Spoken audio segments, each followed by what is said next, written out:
नमस्कार। आज हम बात करने वाले हैं एक बहुत ही जरूरी फाइनेंशियल शील्ड के बारे में, डिसेबिलिटी इंश्योरेंस। चलिए समझते हैं कि ये आखिर हमारी मेहनत की कमाई को मुश्किल वक्त में बचाता कैसे है। जरा एक पल के लिए सोच कर देखिए, अगर अचानक किसी एक्सीडेंट या बीमारी की वजह से काम करने की हालत ही ना रहे तो क्या होगा। मतलब जब इनकम का मेन सोर्स ही बंद हो जाए तो पैसा आएगा कहां से। क्योंकि सच्चाई तो यही है ना कि इनकम भले ही रुक जाए, खर्चे तो नहीं रुकते। घर की ईएमआई, रोज के खर्चे, बच्चों की स्कूल फीस, ये सब तो वैसे का वैसा ही चलता रहता है और देखते ही देखते एक बहुत बड़ा फाइनेंशियल प्रेशर बन जाता है। तो इसी मुश्किल सिचुएशन के लिए एक सोल्यूशन है और यहीं पर डिसेबिलिटी इंश्योरेंस एक शील्ड, एक सुरक्षा कवच की तरह काम आता है। पर सवाल यह है कि आखिर है क्या। देखिए, एकदम सीधे सीधे शब्दों में कहें तो डिसेबिलिटी इंश्योरेंस आपकी इनकम का एक तरह से बैकअप प्लान है। मतलब अगर कोई इंसान किसी हादसे या बीमारी की वजह से काम नहीं कर पा रहा तो ये पॉलिसी उनकी इनकम का एक हिस्सा रिप्लेस करती है ताकि जिंदगी की गाड़ी पटरी पर चलती रहे। और इसका सबसे बड़ा फायदा पता है क्या है? ये हर महीने एक फिक्स्ड अमाउंट देती है, बिल्कुल एक सैलरी की तरह। इससे ये पक्का हो जाता है कि घर के जो जरूरी खर्चे हैं वो चलते रहें और फाइनेंशियल स्टेबिलिटी बनी रहे। अब ये इंश्योरेंस जो है ये मेनली दो तरह का होता है। एक होता है शॉर्ट टर्म, जो कुछ महीनों के लिए होता है, जैसे कि मान लीजिए कोई सर्जरी हुई या चोट लगी और उससे उभरने में वक्त लग रहा है। और दूसरा होता है लॉन्ग टर्म।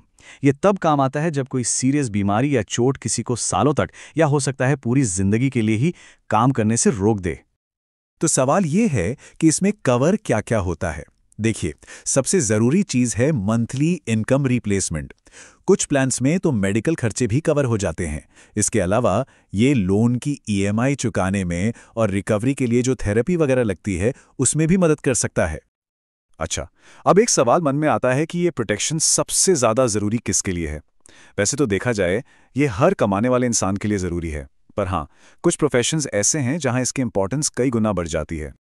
जरा सोचिए उन लोगों के बारे में जो फैक्ट्री में काम करते हैं, या जो फील्ड स्टाफ हैं, या फिर फ्रीलांसर्स और सेल्फ एम्प्लॉयड लोग जिनकी कोई फिक्स्ड सैलरी नहीं होती, डिलीवरी एजेंट्स, कंस्ट्रक्शन वर्कर्स, या वो लोग जो मशीनों पर काम करते हैं। इन सभी जॉब्स में फिजिकल रिस्क कहीं ज्यादा होता है, जो इनकम की सिक्योरिटी को और भी ज्यादा जरूरी बना देता है।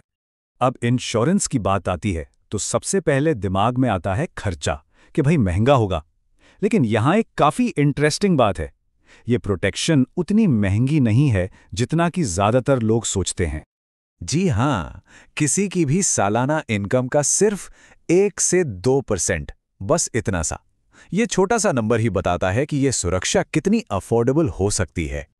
इसको ऐसे समझते हैं, अपनी सालाना कमाई का सिर्फ 1 से 2% लगाकर 10 लाख से 25 लाख रुपए तक का कवरेज मिल सकता है। मतलब एक बहुत छोटी सी कीमत पर एक बहुत बड़ा सहारा मिल जाता है मुश्किल वक्त के लिए। तो ठीक है, अगर कोई ये पॉलिसी लेने का सोच रहा है तो एक सही और समझदारी वाला फैसला कैसे लें, चलिए इसके लिए एक 5 पॉइंट चेकलिस्ट देख लेते हैं। तो पॉलिसी चुनते समय इन 5 चीजों को जरूर चेक करना चाहिए। सबसे पहला है वेटिंग पीरियड, मतलब डिसेबिलिटी होने के कितने टाइम बाद पैसा मिलना शुरू होगा। ये जितना कम हो उतना अच्छा। दूसरा, कवरेज परसेंटेज, आपकी इनकम का कितना % पैसा मिलेगा। तीसरा, ड्यूरेशन, मतलब ये पैसा कब तक मिलेगा, कुछ साल तक या पूरी जिंदगी। चौथा, इंक्लूजन्स एंड एक्सक्लूजन्स, यानी पॉलिसी में क्या क्या कवर होता है और क्या नहीं। इसे बहुत ध्यान से पढ़ना जरूरी है। और पांचवा, क्लेम सेटलमेंट रेशियो, इससे पता चलता है कि इंश्योरेंस कंपनी कितने % क्लेम्स को अप्रूव करती है। जितना हाई रेशियो उतना ज्यादा भरोसा।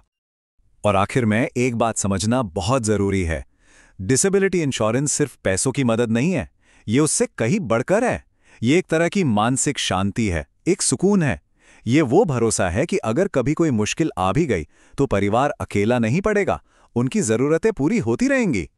और सच कहें तो यही इस पूरी बात का निचोड़ है, क्योंकि जब इनकम सिक्योर होती है तभी भविष्य सिक्योर होता है।